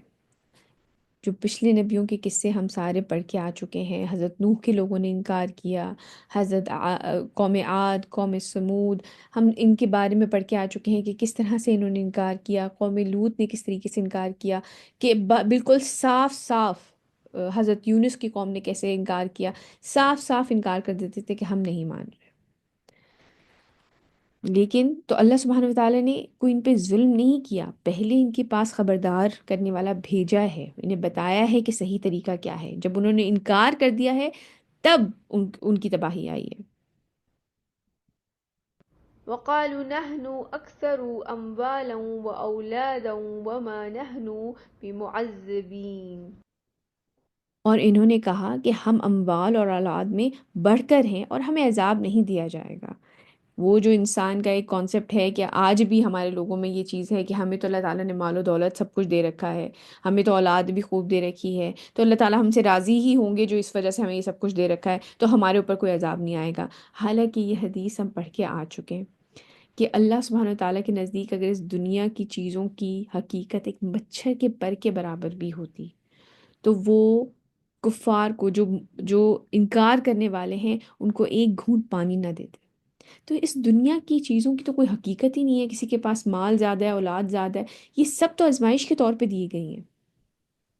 تو ان کو بارے میں یہ سوچنا کہ ہم کو یہ دیا گیا ہے تو ہم تو اللہ تعالیٰ کے فیوریٹ ہیں، اس وجہ سے ہمیں تو عذاب نہیں دیا جائے گا، یہ بالکل غلط کانسیپٹ ہے۔ جو کچھ بھی اس دنیا میں ہمیں دیا گیا ہے وہ آزمائش کے طور پہ ہمیں ٹیسٹ کرنے کے لیے دیا گیا ہے۔ ایک سچویشن کریٹ ہوئی ہے، اس سچویشن میں آپ کیسے پرفارم کرتے ہیں یہ آپ کے بارے میں دیکھا جائے گا۔ قل إن ربي يبسط الرزق لمن يشاء ويقدر ولكن أكثر الناس لا يعلمون۔ آپ صلی اللہ علیہ وسلم کہیے کہ یقیناً میرا رب جس کے لیے چاہتا ہے دنیا کا رزق وسیع کر دیتا ہے اور جس کے لیے چاہتا ہے تنگ کر دیتا ہے، لیکن اکثر لوگ علم نہیں رکھتے۔ اس پہ مجھے ایک بات یاد آئی، ایک دفعہ حضرت عمر ایک جگہ سے گزر رہے تھے تو وہاں پہ ایک ایک شخص کھڑا ہوا تھا، تو وہ اللہ سبحانہ تعالیٰ سے یہ دعا کر رہے تھے کہ یا اللہ مجھے تھوڑوں میں شامل کر دے۔ وہ جو شخص تھے وہ یہ دعا کر رہے تھے کہ مجھے تھوڑوں میں شامل کر دیں، مجھے تھوڑوں میں شامل کر دیں۔ تو حضرت عمر نے پوچھا ان سے کہ اس کا کیا مطلب ہے، یہ کیا دعا تم کر رہے ہو کہ مجھے تھوڑے لوگوں میں شامل کر دیں؟ تو انہوں نے کہا کہ اللہ سبحانہ تعالیٰ نے اکثریت کے بارے میں جو چیزیں کہی ہیں وہ نیگیٹو چیزیں ہیں۔ اکثر لوگ علم نہیں رکھتے، ابھی پچھلی کلاس میں ہم پڑھ کے آئے ہیں، اکثر لوگ شکر ادا نہیں کرتے۔ تو حضرت عمر نے فرمایا کہ اے عمر، لوگوں کو تم سے کہیں زیادہ پتہ ہے، لوگوں کو تم سے کہیں زیادہ پتہ ہے، کچھ اس طرح میں ایگزیکٹ کوٹ نہیں کری لیکن ان کا لوگوں کو تم سے زیادہ پتہ ہے۔ تو ہمیں بھی اللہ سبحانہ تعالیٰ سے یہ دعا کرنی چاہیے کہ ہمیں تھوڑے لوگوں میں شامل کر دیں، کیونکہ اکثریت کا جہاں پہ ذکر آتا ہے بیٹے، کیونکہ جب ہم لوگ یہ کہہ رہے ہوتے ہیں نا کہ سب یہی کر رہے ہیں، سب کلاس فیلوز یہ کر رہے ہیں یا سب لوگ یہی کر رہے ہیں، مجھے کیوں نہیں کرنے دیا جا رہا، تو یہ یاد رکھیں کہ اکثریت کی جو بات آتی ہے نا قرآن میں وہ نیگیٹو اس کے ساتھ آتی ہے۔ تھوڑی ہی ہیں جو شکر کرتے ہیں، تھوڑے ہی ہیں جو علم والے ہیں۔ وما أموالكم ولا أولادكم بالتي تقربكم عندنا زلفى إلا من آمن وعمل صالحا فأولئك لهم جزاء الضعف بما عملوا وهم في الغرفات آمنون۔ بہت آج کل کے حساب سے آپ دیکھیں پورا قرآن ریلیونٹ ہے، لیکن آج کل سے کے حساب سے کیونکہ ہمیں لگتا ہے کہ مال اور اولاد کوئی بہت بڑی چیز ہے، جس کے پاس دولت ہے بس وہی مقرب ہے۔ اور دیکھو تمہارے اموال اور تمہاری اولاد ایسی چیزیں نہیں کہ وہ تمہیں مرتبے میں ہمارے مقرب بنا دیں، یعنی کہ کوئی جن کا بڑا اکرام کیا جائے یا بہت ہی کوئی بڑے لوگ ہیں کیونکہ ان کے پاس مال اور اولاد زیادہ ہے، نہیں ہے یہ ایسی چیزیں جو مرتبے میں آپ کو بڑی بنائیں، سوائے اس شخص کے۔ ٹھیک ہے، اگر آپ کے پاس مال اور اولاد زیادہ ہے اس میں ایکسیپشن کیا ہے، سوائے اس شخص کے جو ایمان لایا اور اس نے نیک اعمال کیے، یعنی کہ آپ ایمان لائے، آپ نے نیک اعمال کیے، اور پھر اولاد کو بھی آپ اسی راہ پہ اگر چلا رہے ہیں تو واقعی پھر تو ملٹی پلائڈ ثواب ہے۔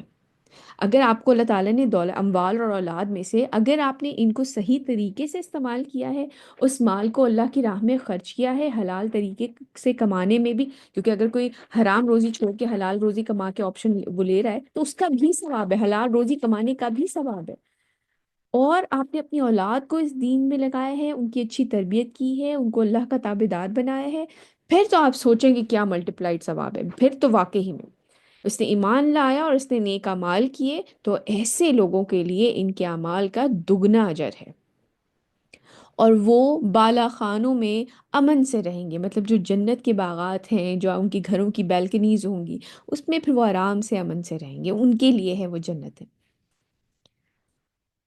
والذين يسعون في آياتنا معاجزين أولئك في العذاب محضرون۔ اور وہ لوگ جو کوشش کر رہے ہیں ہماری آیات کو ناکام کرنے کی، وہی لوگ ہیں عذاب میں حاضر کیے جائیں گے۔ قل إن ربي يبسط الرزق لمن يشاء من عباده ويقدر له وما أنفقتم من شيء فهو يخلفه وهو خير الرازقين۔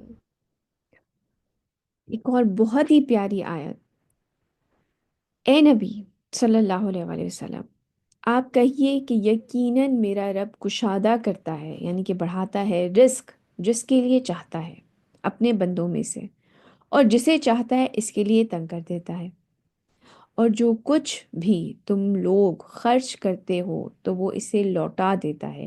اللہ سبحانہ وتعالیٰ ادھار نہیں رکھتے، جو بھی آپ اللہ سبحانہ تعالیٰ کی راہ میں خرچ کرتے ہیں اللہ سبحانہ تعالیٰ اسے لوٹا دیتے ہیں، آپ کو واپس کر دیتے ہیں اور بڑھا کے دیتے ہیں، اور آپ سوچیں کہ اللہ کا لوٹانا، اور وہ بہترین رزق دینے والا ہے۔ ایک حدیث میں آتا ہے کہ نبی کریم صلی اللہ علیہ وسلم نے فرمایا کہ جو شخص بھی اپنی پاکیزہ روزی میں سے، حلال روزی، کیونکہ اللہ سبحانہ تعالیٰ پاکیزہ کے علاوہ اور کچھ ایکسیپٹ نہیں کرتے، ایک کھجور بھی دیتا ہے تو اللہ سبحانہ و تعالیٰ اس کو ایسے پالتے ہیں، اس صدقے کو، اس ایک کھجور کے صدقے کو ایسے پالتے ہیں جیسے تم اپنے گھوڑوں کو، یا مطلب جو اپنے مویشیوں کو پالتے ہو، اپنے گھوڑوں کے بچوں کو پالتے ہو، حتیٰ کہ وہ پہاڑ جتنا ہو جاتا ہے تمہارا صدقہ، وہ ایک کھجور پہاڑ جتنا صدقہ ہو جاتا ہے۔ لیکن اس میں ایک بڑی امپورٹنٹ چیز ہے جو کہ اللہ، آپ اس آیت میں غور کریں، اور جو کچھ بھی تم لوگ خرچ کرتے ہو، ضروری نہیں ہے کہ یہ مال ہی ہو بیٹے، اللہ سبحانہ تعالیٰ فرما رہے ہیں اور جو کچھ بھی تم لوگ خرچ کرتے ہو تو وہ اسے لوٹا دیتا ہے، اور وہ بہترین رزق دینے والا ہے۔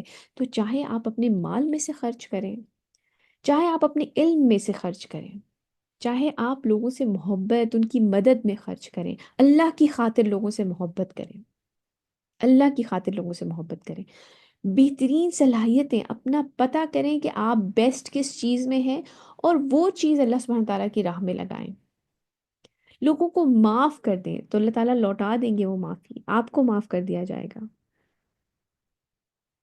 تو اپنے آپ کو بڑھائیں، جو کچھ بھی تم خرچ کرتے ہو، تو ضروری نہیں ہے کہ انسان مال، اگر اس کے پاس پیسے نہیں ہیں تو وہ علم میں کر سکتا ہے، وہ لوگوں کو معاف کر سکتا ہے، وہ لوگوں سے محبت کر سکتا ہے اللہ کی خاطر، وہ لوگوں کے ساتھ اپنی جو بھی بہترین صلاحیتیں ہیں وہ اللہ تعالیٰ کے دین کے لیے لگا سکتے ہیں، اپنی بہترین پرسنالٹی لوگوں کے سامنے پریزنٹ کرنا، کہ آپ ایز مسلم جانے جائیں کہ یہ اچھا یہ ہے مسلمان، آپ کا اخلاق ایسا ہو،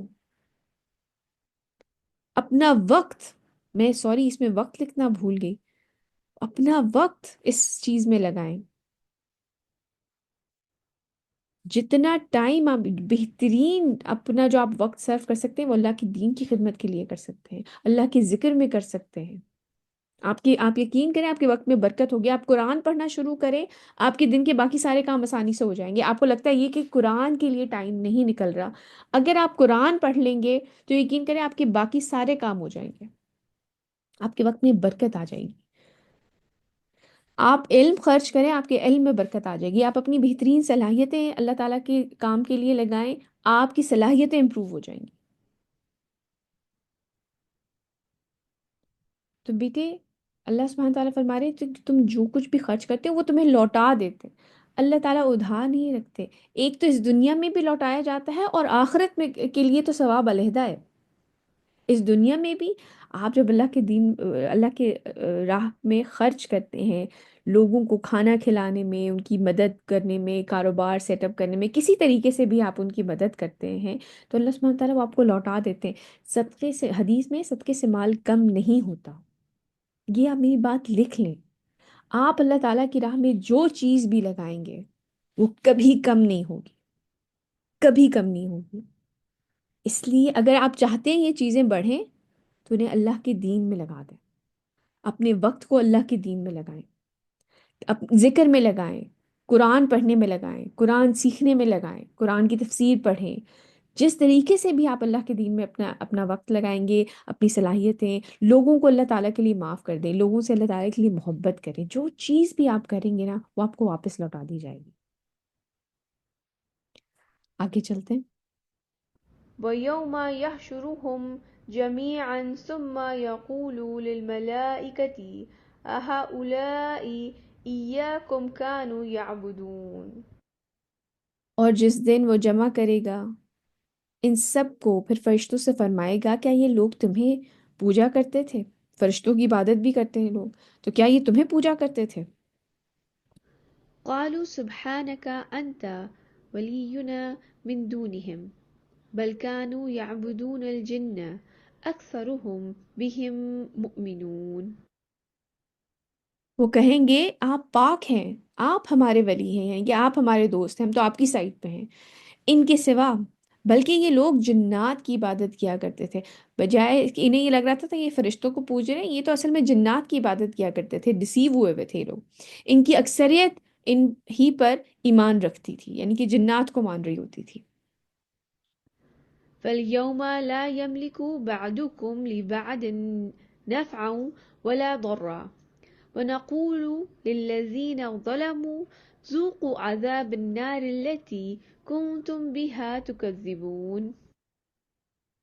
تو آج کے دن تم میں سے کوئی کسی دوسرے کے لیے کچھ اختیار نہیں رکھتا، نہ نفع کا اور نہ نقصان کا، اور ہم کہیں گے ان ظالموں سے کہ اب چکھو اس آگ کے عذاب کا مزہ جسے تم جھٹلایا کرتے تھے۔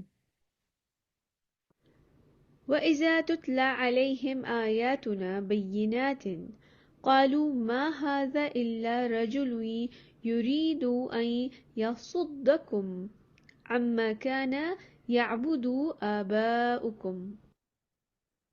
اور جب انہیں پڑھ کے سنائی جاتی ہیں ہماری روشن آیتیں تو وہ آپس میں ایک دوسرے سے کہتے ہیں کہ یہ شخص تو بس یہی چاہتا ہے کہ تم کو ان سے روک دے جن کی عبادت تمہارے آباء و اجداد کرتے تھے۔ یعنی کہ یہ صرف یہ چاہتے ہیں اور ان کا کوئی مقصد نہیں ہے کہ بس ان کی پیروی کی جائے، اور جو تمہارے آباء و اجداد، جو تمہارا گلوریس پاسٹ ہے اس کو تم بھلا کے ان آباء و اجداد کے خداؤں کو چھوڑ کے تم ان کی خدا کی کو مانو۔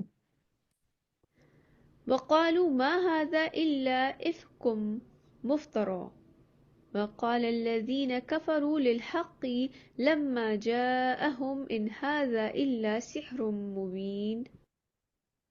اور وہ یہ بھی کہتے ہیں کہ یہ کچھ بھی نہیں ہے مگر ایک گھڑا ہوا جھوٹ، معاذ اللہ۔ اور ان کافروں نے حق کے بارے میں جب کہ یہ ان کے پاس آ گیا کہا کہ یہ کچھ بھی نہیں ہے مگر ایک کھلا ہوا جادو۔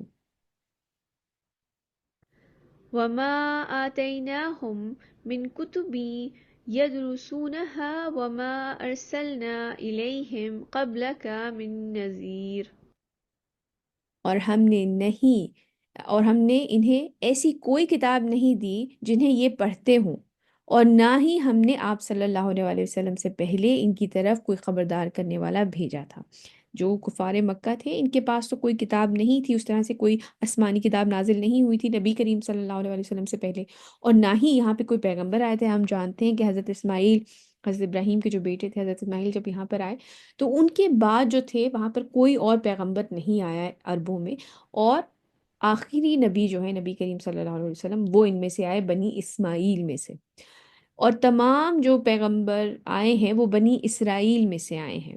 تو ان کے پاس کوئی اس طرح سے نہ ہی کوئی کتاب تھی پہلے سے موجود اور نہ ہی کوئی ڈرانے والا کوئی پیغمبر یہاں پر آئے تھے۔ وكذب الذين من قبلهم وما بلغوا معشار ما آتيناهم فكذبوا رسلي فكيف كان نكير۔ اور ان لوگوں نے بھی جھٹلایا تھا جو ان سے پہلے تھے، اور یہ تو اس کے 10ویں حصے کو بھی نہیں پہنچے جو کچھ ہم نے انہیں دے رکھا تھا۔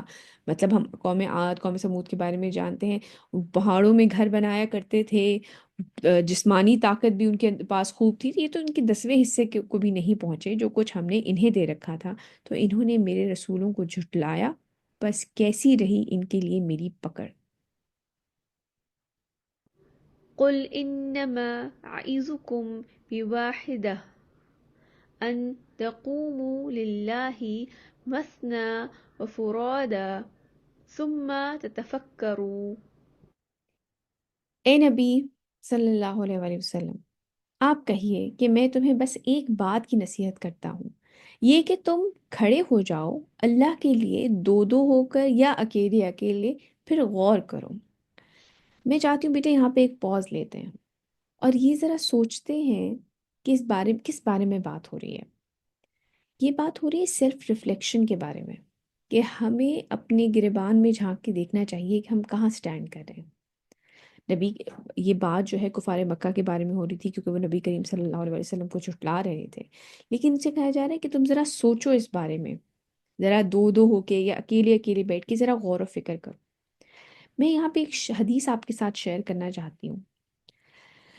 ابن مسعود رضی اللہ تعالیٰ عنہ سے روایت ہے کہ نبی کریم صلی اللہ علیہ وسلم نے فرمایا، ابن آدم کو اس کے رب کی طرف سے قیامت کے دن اس وقت تک نہیں چھوڑا جائے گا جب تک کہ اس سے 5 چیزوں کے بارے میں سوال نہ کیا جائے: اس کی زندگی اور اس نے کیسے گزاری، اس کی جوانی اور اس کو کس طرح گزارا۔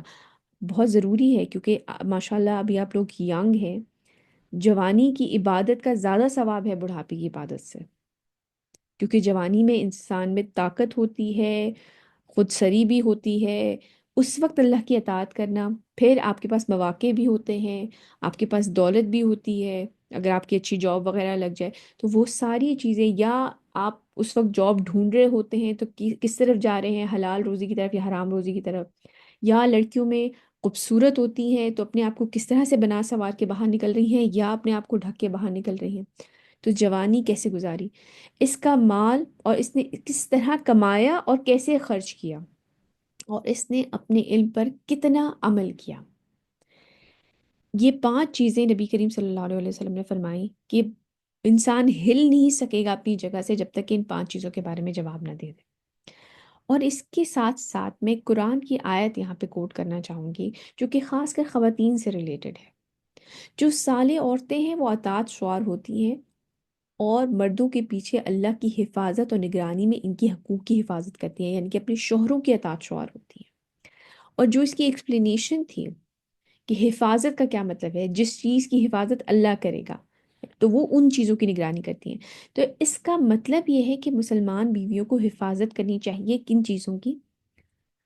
اس کے شوہر کی جائیداد، یعنی کہ گھر، پیسہ، سامان اور ہر وہ چیز جو اس کے پیچھے چھوڑی ہے، مطلب وہ چھوڑ کے جاتا ہے، آفس جا رہا ہے، اپنے کام پہ جا رہا ہے، تو یہ عورت کی ذمہ داری ہے کہ وہ اپنے شوہر کی ان چیزوں کی حفاظت کرے، اس کے گھر کی حفاظت کرے، اس کے پیسوں کی حفاظت کرے۔ یہ نہیں ہے کہ کئی دفعہ ہوتا ہے کہ جی آپ نے گھر میں کام والی بھی رکھی ہوئی ہے، آپ کام والی آئی اور آپ بس سو گئے اور پھر کام والی پیچھے سے ہاتھ صاف کر کے چلی گئی۔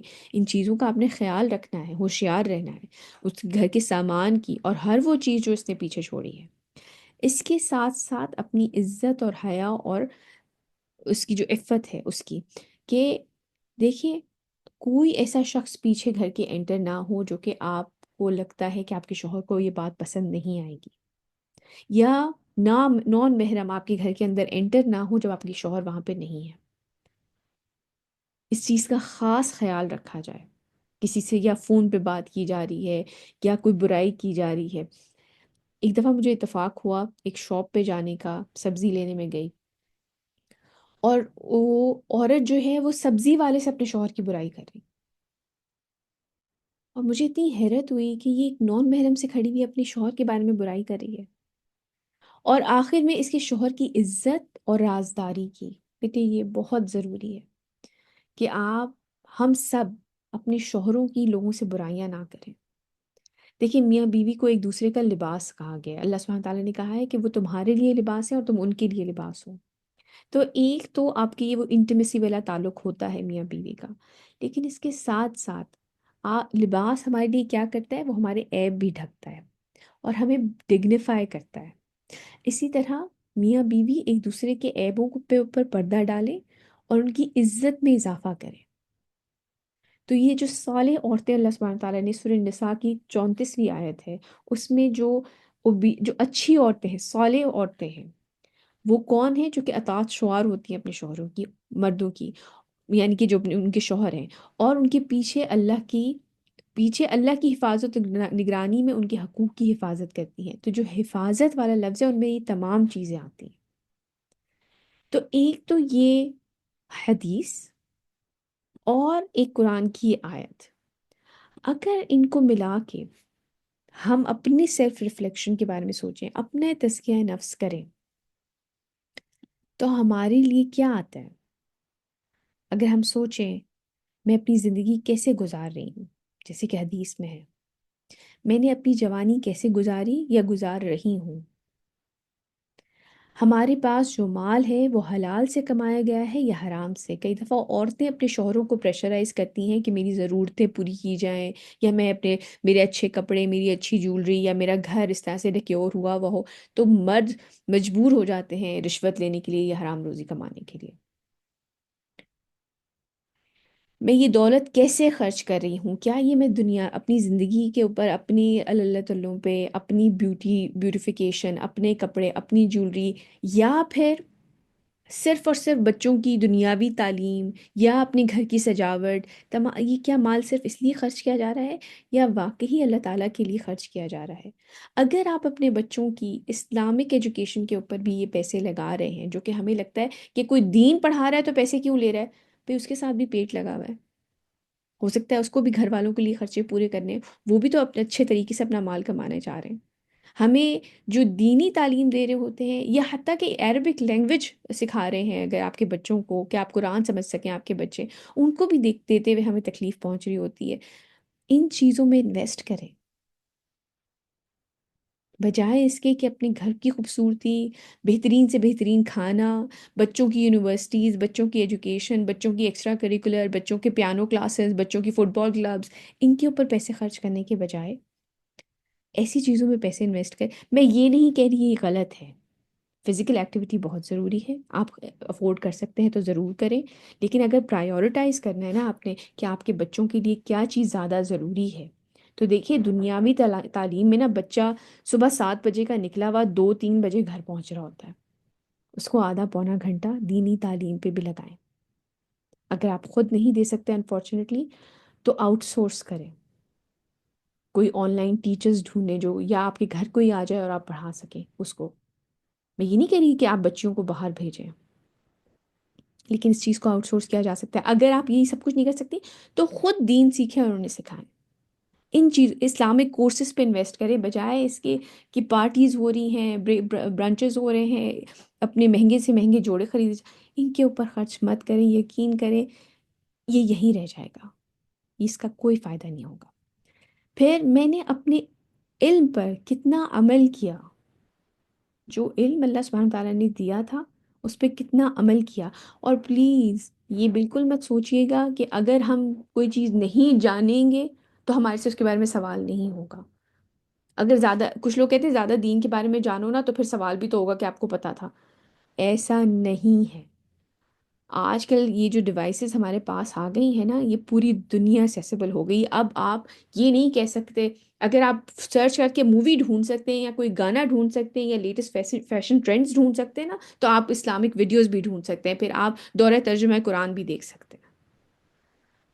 یا آپ نے چوائس لی ہے کہ آپ نہیں جی میں دینی تعلیم حاصل نہیں کریں گے، تو اس کے بھی بارے میں سوال ہوگا کہ آپ نے یہ کیوں، کہاں وقت اپنا خرچ کیا ہے. تو میں نے اپنا علم، اور پھر جو علم آ گیا اس پہ عمل کتنا کیا ہے. اور جو قرآن کی آیت تھی، تو کیا ہم اپنے شوہروں کے اطاعت شعار ہیں؟ میں چاہتی ہوں آج آپ بیٹھیں، جتنے بھی کویشچن آپ کے لیے اپلیکیبل ہیں، جو بچیاں شادی شدہ نہیں ہیں وہ آخری سوال کو چھوڑ دیں گی، لیکن جو باقی سوال ہیں ان کو پورا کریں، جو لوگ شادی شدہ ہیں وہ اس کو بھی دیکھیں، ضرور اپنا تزکیہ کریں آج بیٹھ کے۔ میں آج کا اسکرین شاٹ گروپ پہ شیئر کر دوں گی واٹس ایپ کے اوپر، اور پھر بیٹھ کے سوچئے گا کہ ہم کہاں سٹینڈ کر رہے ہیں، کیونکہ ان کے بارے میں سوال ہونا ہے۔ ہم تو اور ہی چکروں میں پڑے ہوئے ہیں اس وقت، ان چیزوں کے بارے میں سوال ہونا ہے۔ آگے چلتے ہیں۔ ما بصاحبكم من جنة إن هو إلا نذير لكم بين يدي عذاب شديد۔ تو اس سے پہلی آیت جو تھی کہ نبی کریم صلی اللہ علیہ وسلم سے کہا گیا ہے کہ آپ کہیے کہ میں تمہیں بس ایک بات کی طرف نصیحت کرتا ہوں، یہ کہ تم کھڑے ہو جاؤ اللہ کے لیے دو دو ہو کر یا اکیلے اکیلے، پھر غور کرو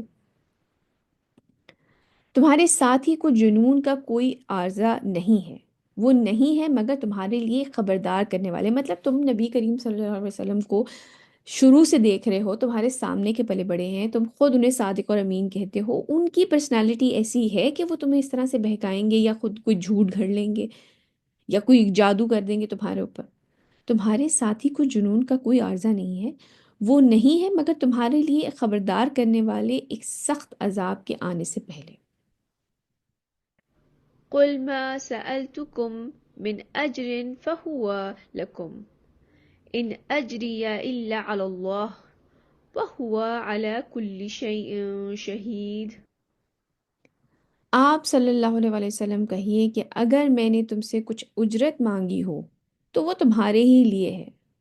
مطلب میں نے تم سے کبھی، تم شاعر بلاتے ہو، تم گانے والے بلاتے ہو، تم انٹرٹینرز بلاتے ہو اور اس کے لیے تم پے کرتے ہو، یہ کلام جس کی تم خود تعریف کرتے ہو کہ کوئی بہت ہی ہے، کوئی اعلیٰ کلام، کوئی جن نے انہیں دے دیا ہے یا انہوں نے اور لوگوں کو اکٹھے کر کے یہ بنا لیا، یہ مطلب یہ اتنا زبردست کلام ہے، تو میں نے تو تم سے کوئی اس چیز کی اجرت نہیں مانگی۔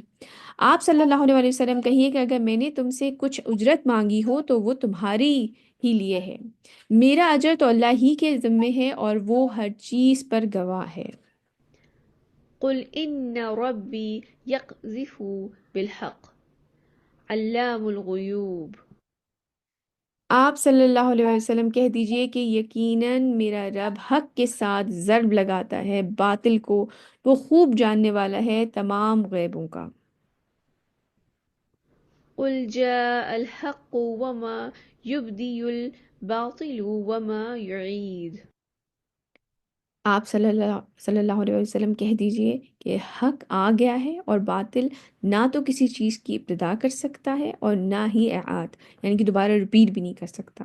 اللہ سبحانہ تعالیٰ نبی کریم صلی اللہ علیہ وسلم کے ذریعے حق لے آئے ہیں، تو جو باطل عقائد ہیں وہ ان کی کوئی بگننگ بھی نہیں تھی، اپنی طرح سے تم لوگوں نے گھڑ لی تھی، اور نہ ہی وہ ریپیٹ ہو سکتی ہے۔ قل إن ضللت فإنما أضل على نفسي وإن اهتديت فبما يوحي إلي ربي إنه سميع قريب۔ آپ صلی اللہ علیہ وآلہ وسلم ان سے یہ بھی کہیے کہ اگر میں بہک گیا ہوں تو اس کا وبال میرے اوپر ہی آئے گا، اور اگر میں ہدایت پر ہوں تو یہ اس وحی کی طفیل ہے جو میرا رب میری طرف کرتا ہے، یقیناً وہ خوب سننے والا، بہت قریب ہے۔ ولو ترى إذ فزعوا فلا فوت وأخذوا من مكان قريب۔ اور کاش آپ دیکھیں جب وہ گھبرائے ہوئے ہوں گے تب بچ نکلنا ممکن نہیں ہوگا، اور وہ پکڑ لیے جائیں گے قریبی جگہ سے۔ اللہ سبحانہ تعالیٰ ہمیں ایسے لوگوں میں شامل نہ فرمائے۔ وقالوا آمنا به وأن لهم التناوش من مكان بعيد۔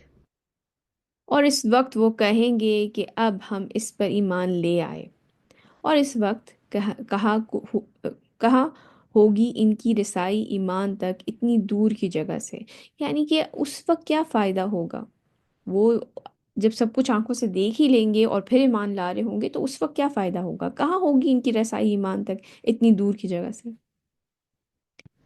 وقد كفروا به من قبل ويقذفون بالغيب من مكان بعيد. اور پہلے تو انہوں نے اس کا کفر کیا تھا اور وہ اٹکل کے تیر تکے چلاتے رہے بن دیکھے دور کی جگہ سے، مطلب کبھی نبی کریم صلی اللہ علیہ وسلم کے بارے میں کچھ کہہ دیا، کبھی کچھ کہہ دیا، کبھی دیوانہ کہہ دیا، کبھی کہہ دیا کہ یہ تو لوگوں سے انسپریشن لیتے ہیں، کبھی کہتے ہیں کہ یہ تو جنات سے انسپریشن لیتے ہیں، کبھی کچھ کہہ دیا، اور اب جو ہے یہ اپنے آپ کو کہہ رہے ہیں کہ ہم ایمان لے آئے، اور پہلے تو انہوں نے اس کا کفر کیا تھا اور وہ اٹکل کے تیر تکے چلا رہے تھے بن دیکھے دور کی جگہ سے۔ وحيل بينهم وبين ما يشتهون كما فعل بأشيائهم من قبل إنهم كانوا في شك مريب۔ اور آڑ کر دی جائے گی ان کے اور ان کے من پسند چیزوں کے مابین، جیسے کہ اس سے پہلے ان جیسا طرز عمل اختیار کرنے والے لوگوں کے ساتھ کیا گیا تھا۔ وہ لوگ بھی ایسے ہی اضطراب والے شک میں پڑے ہوئے رہے تھے۔ آج کے ہمارا لیسن یہیں تک، الحمدللہ سورہ سبا ہماری مکمل ہوئی۔ آج کے ہمارے کی لیسن دیکھ لیتے ہیں، اور جو کچھ میم جی جی بتائیے۔ میم میرا ایک کوشچن ہے، وہ یہ کہ ہوا یہ تھا کہ میرا نا یونیورسٹی سے میرا مطلب 1 سال کا ایئر بیک ہو گیا تھا، ٹھیک ہے۔ ہم، تو اس میں یہ تھا کہ مجھے پھر میں نے نا اپنے جو فیلئر سبجیکٹس تھے میں نے وہ چوز کیے تھے، تو صرف 2 سے 3 سبجیکٹس تھے اس طرح سے۔ تو اب مجھے باقی پورا ویک نہیں جانا پڑتا تھا، مجھے صرف ویکلی مطلب 2 دن جانا پڑتا تھا یا 3 دن جانا پڑتا تھا یونیورسٹی، باقی میں گھر میں ہوتی تھی۔ ہم، تو جو ایک ایمان کا جو لیول ہوتا تھا وہ بہت اچھا ہوتا تھا میرا، ٹھیک ہے۔ لیکن اب یہ ہوا ہے کہ جب سے میری یونیورسٹی کھلی ہے، اب میں جب سے 3rd ایئر میں آئی ہوں، تو منڈے سے فرائیڈے کنٹینیو میری کلاسز ہوتی ہیں، ہم۔ ٹھیک ہے۔ لیکن اب میرا ایمان بہت زیادہ لو ہوتا ہے، میں کیا کروں؟ بیٹے اللہ تعالیٰ سے دعا کریں، ہماری دنیا کی جو ذمہ داریاں ہوتی ہیں وہ بالکل بے شک ہوتی ہیں اور ریئل ہیں، اور آپ میڈیکل فیلڈ سے کیونکہ آپ کر رہی ہیں تو یہ بڑی اچھی چیز ہے۔ غالباً آئی تھنک میڈیکل میں ہی ہیں آپ۔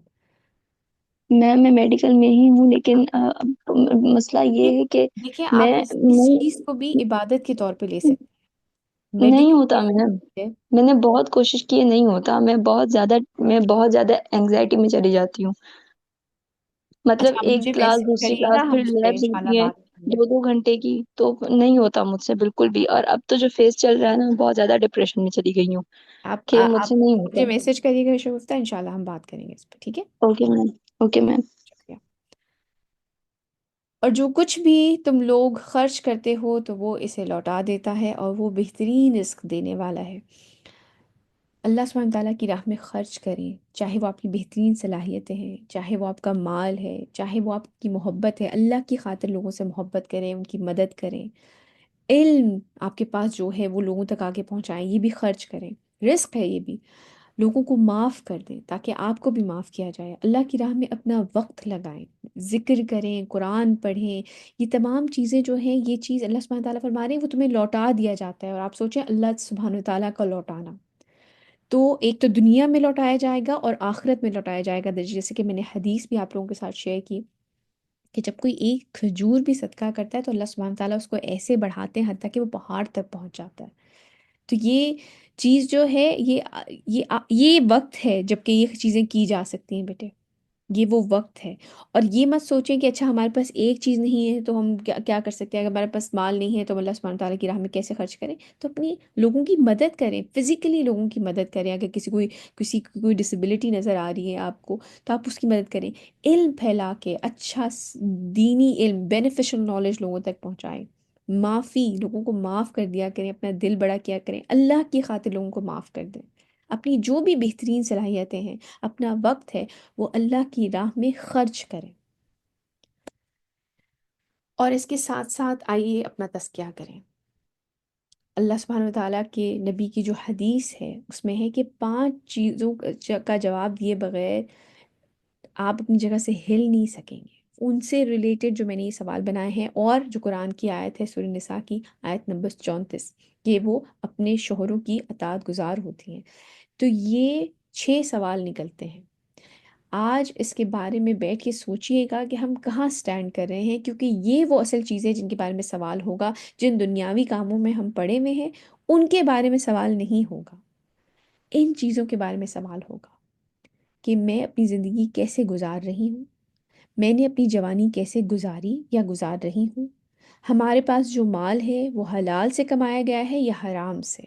جو گھر میں مال آ رہا ہے، سوچیں کہ آپ اپنی اولاد کو کیا کھلا رہے ہیں، آپ خود کیا کھا رہے ہیں. میں یہ دولت کیسے خرچ کر رہی ہوں، کیا میں ساری دنیاوی ضروریات پہ خرچ کر رہی ہوں یا کچھ آخرت کے لیے انویسٹ کر رہی ہوں، کہ اللہ تعالیٰ کی راہ میں صدقہ، خیرات، زکوٰۃ، اور اس کے ساتھ ساتھ بینیفیشل نالج خود بھی لرن کرنے کے لیے، خود بھی سیکھنے کے لیے اور اپنی اولاد کو بھی سکھانے کے لیے، کیا میں اس میں انویسٹ کر رہی ہوں کہ نہیں. بجائے اس کے کہ یہ سوچا جائے کہ ہم جو دینی تعلیم دے رہے ہیں ان کو ہم پیسے کیوں دیں. میں جانتی ہوں ایسے لوگوں کو جو کہ یہ سوچتے ہیں کہ جی کوئی قرآن پڑھا رہا ہے تو ہم انہیں پیسے کیوں دیں. بھائی ہو سکتا ہے ان کو ضرورت ہو اس چیز کی اور وہ اللہ کا کام کر کے کما رہے ہیں، اس میں کوئی حرج نہیں ہے. میں یہ دولت کیسے خرچ کر رہی ہوں اور میں نے اپنے علم پر کتنا عمل کیا، کیا ہم اپنے شوہروں کی اطاعت شعار ہیں یا نہیں. ان چیزوں کو یہ میں انشاءاللہ گروپ پہ شیئر کروں گی. اس کو دیکھیے، بیٹھیے، سوچیے، اپنا تذکرہ کریے کہ ہم کہاں پہ سٹینڈ کر رہے ہیں. اچھا میم، ایک اور کوشچن ہے میرا کہ اس میں جو یہ والا پوائنٹ ہے کہ ہم نے اپنے جو علم حاصل کیا اس پر کتنا عمل کیا، تو ایسا بھی بعض دفعہ ہوتا ہے کہ ہم لوگ جو ہے وہ نالج حاصل کرتے ہیں اور اس میں سے کچھ پرسنٹ پر ہم صرف عمل کر پاتے ہیں، لائک اسے اپنی ڈیلی روٹین میں شامل کرنا. ٹھیک ہے. اور کچھ ایسا بھی ہو، کبھی کبھی ایسا بھی ہوتا ہے کہ جو نالج ہم گین کرتے ہیں اس پہ ہم ویسا عمل نہیں کر پاتے، تو ایک گلٹ بھی ہوتا ہے کہ نہیں یہ تو میں نے پڑھا ہے تو میں اس پہ عمل کیوں نہیں کر پا رہی. تو ایسا بھی دیکھیں، تو ہوتا ہے. ایک استغفار ہے.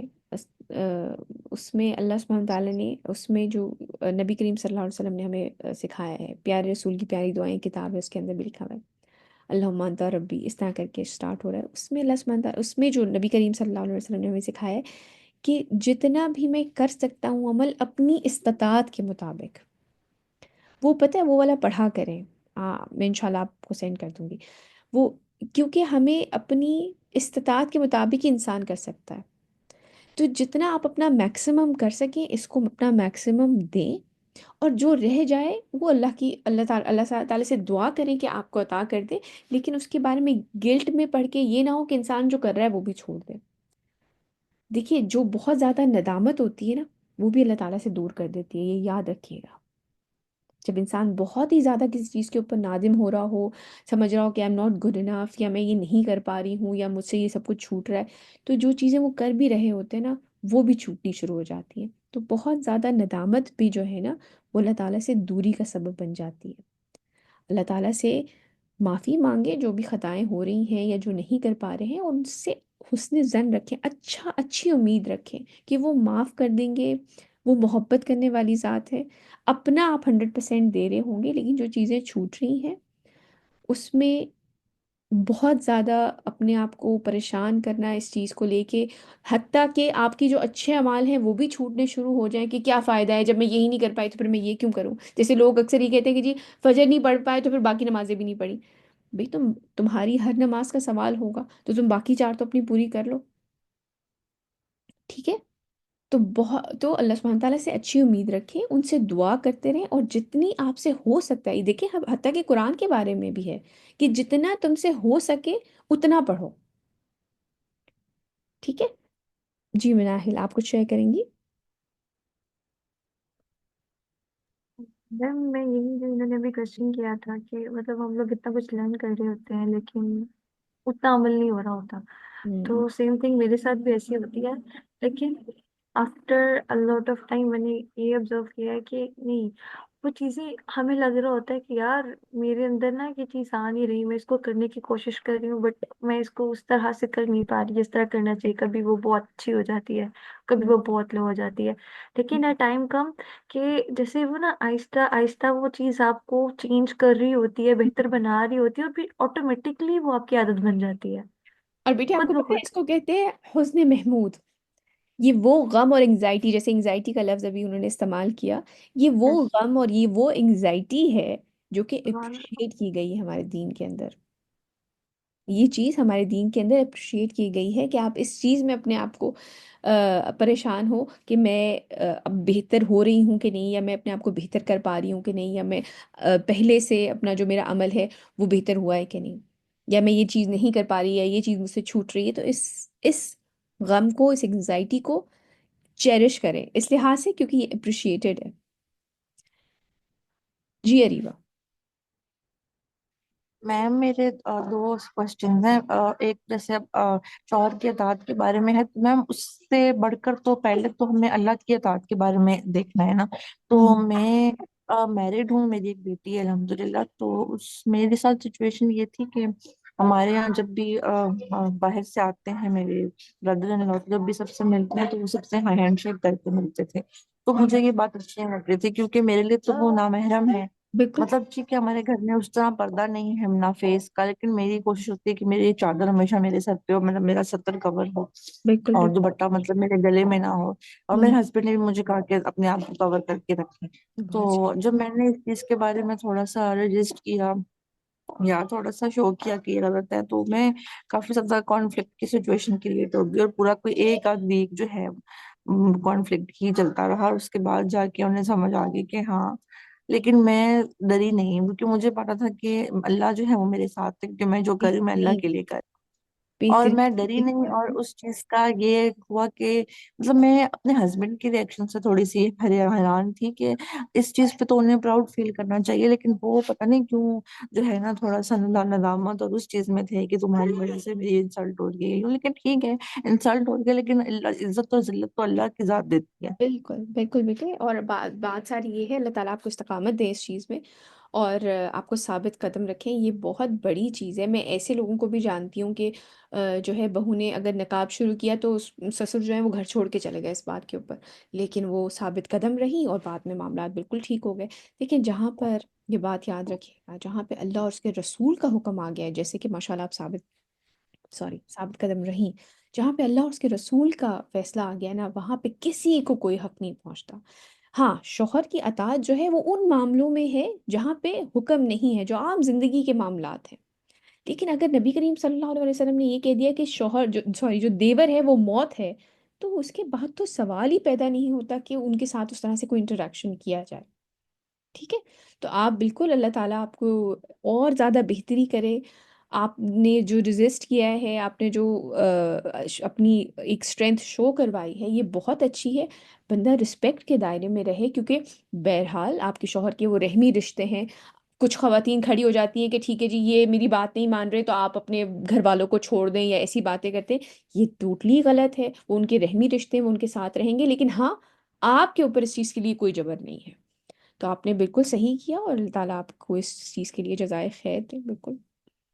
اور میم ایک اور کوشچن تھا نماز سے ریلیٹڈ تھا، کہ اگر ایک شخص بہت عرصے تک نمازیں نہ پڑھے، مطلب پیدا مسلمان گھر میں ہوا ہے لیکن فرض ہونے کے بعد نمازیں نہ پڑھے، تو کیا وہ بھی دار اسلام سے خارج ہو جاتا ہے، یا وہ بھی مسلمان سے اس کیٹیگری سے نکل جاتا ہے؟ بیٹے یہ فقہی مسئلہ ہے، کیونکہ اس میں کچھ باریکیاں ہیں، کہ ایک ہوتا ہے کہ جی آلکس میں نماز نہیں پڑھی یا بالکل ہی مرتد ہو گئے، تو یہ ایک فقہی مسئلہ ہے۔ تو اس کے لیے اسلام کیو اے پہ جا کے آپ اپنا اسپیسیفک یا تو سرچ کر سکتے ہیں، یا کسی جو مفتی ہیں ان کے پاس جا کے بات کر سکتے ہیں، کیونکہ ایک دل کی حالت کیا ہے یا دوسرے ایکشنز کیا ہیں کہ اسلام ہی نہیں مانتے اور دین کو، یہ ایک فقہی مسئلہ ہے، تو اس کے اوپر میں کچھ نہیں کہہ سکتی۔ ٹھیک ہے، سبحانک اللہم و بحمدک، اشہد ان لا الہ الا انت، استغفرک و اتوب الیک۔ جزاک اللہ خیر کثیرا کثیرا۔ السلام علیکم ورحمۃ اللہ وبرکاتہ۔